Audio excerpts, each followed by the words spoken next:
Hello students, sigma classes में आप सभी का बहुत बहुत स्वागत है। आज के इस वीडियो में पढ़ेंगे हम कक्षा 10 की गणित एनसीईआरटी आधारित उसका चैप्टर नंबर 5 समांतर श्रेणी, उसकी एक्सरसाइज नंबर 5.2, इसका क्वेश्चन नंबर 15। क्वेश्चन है n के किस मान के लिए दोनों समांतर श्रेणियों 63, 65, 67 डॉट डॉट इस प्रकार से श्रेणी है तथा 3, 10, 17 के n वें पद बराबर होंगे। हमें दो समांतर श्रेणियां दी हैं, कह रहा है किस मान के लिए इसका पद और इसका पद बराबर होगा। ठीक है, तो पहले दोनों समांतर श्रेणियों को लिख लेंगे। दी गई समांतर श्रेणियां, ठीक है। पहली समांतर श्रेणी क्या है? 63, 65, 67 डॉट डॉट, ये पहली समांतर श्रेणी है। तथा दूसरी क्या है? 3, 10, 17 डॉट डॉट, ये दूसरी श्रेणी है। ठीक है, तो पहली श्रेणी से जो है सारवंतर और प्रथम पद निकाल लीजिए। इसमें से प्रथम पद और सारवंतर तो लिखेंगे एपी, फर्स्ट एपी से, पहली एपी से मतलब पहली समांतर श्रेणी से प्रथम पद A1 या ए। प्रथम पद कितना है? पहली समांतर श्रेणी का प्रथम पद कितना है? 63 है।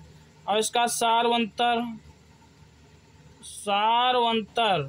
डी, इसका D1 लिख देंगे। ठीक है, इसका सारवंतर क्या हो जाएगा? A2 - A1, मतलब 65 में से घटा दो 63, तो यहाँ लिखेंगे 65 - 63।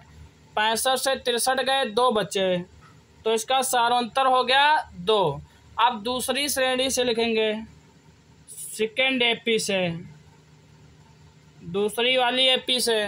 दूसरी एपी का प्रथम पद B1 लिख लीजिए।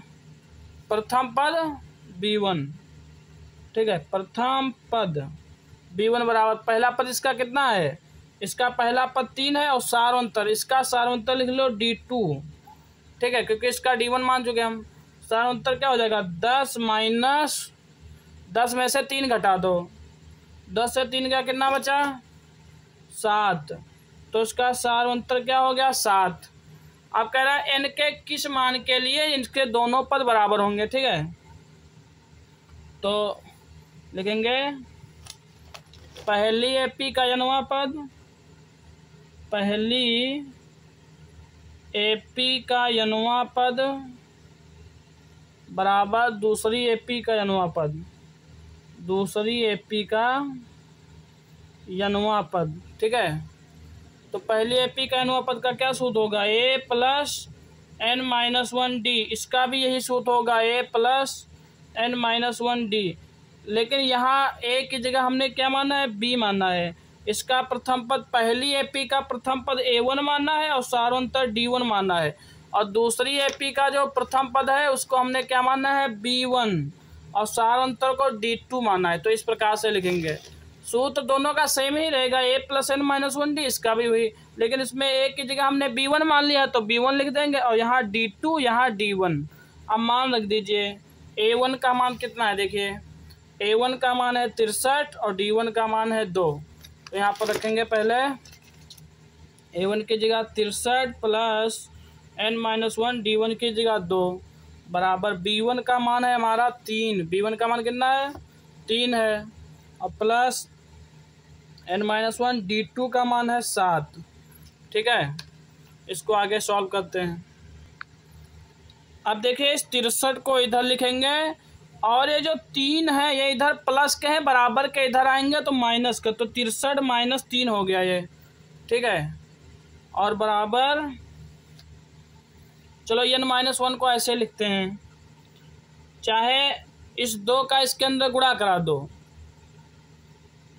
ये 3 इधर गया, 63 में से -3 हो गया, 2 का n से गुणा तो हो जाएगा 2n, और 2 का -1 से गुणा, इस ब्रैकेट के अंदर 2 का सबसे गुणा होगा ना, तो 2 का n से गुणा तो 2n, और 2 का -1 से तो -2 बराबर, इस 7 का n से गुणा करा दो, 7n -7 एकम 7, ये 3 तो इधर चले गए, तो ये 63 से 3 गए, बचे 60, और प्लस 2n - 2 बराबर 7n - 7, 60 में से 2 और घट गए, तो क्या बचे 58 बचे, और ये माइनस का 7 बराबर के इधर ले आओ तो क्या हो जाएगा, प्लस का 7 बराबर 7n, इन 2n को उठा के इधर ले जाओ तो माइनस का 2n हो गया, 58 में 7 जोड़ा तो 65 हो गया, बराबर 7n में से 2n घटा 5n बचा, 5n को इस साइड लिख लो, बराबर 65 को उधर लिख दीजिए, तो n बराबर हमारा हो जाएगा 65/5, 5 एकम 5, 1 बचा, 5 3 15,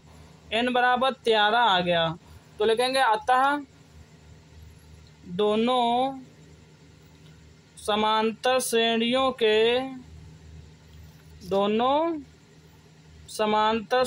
के कौन से पद बराबर होंगे, 13वें पद बराबर होंगे, कौन से पद, 13वें पद बराबर होंगे।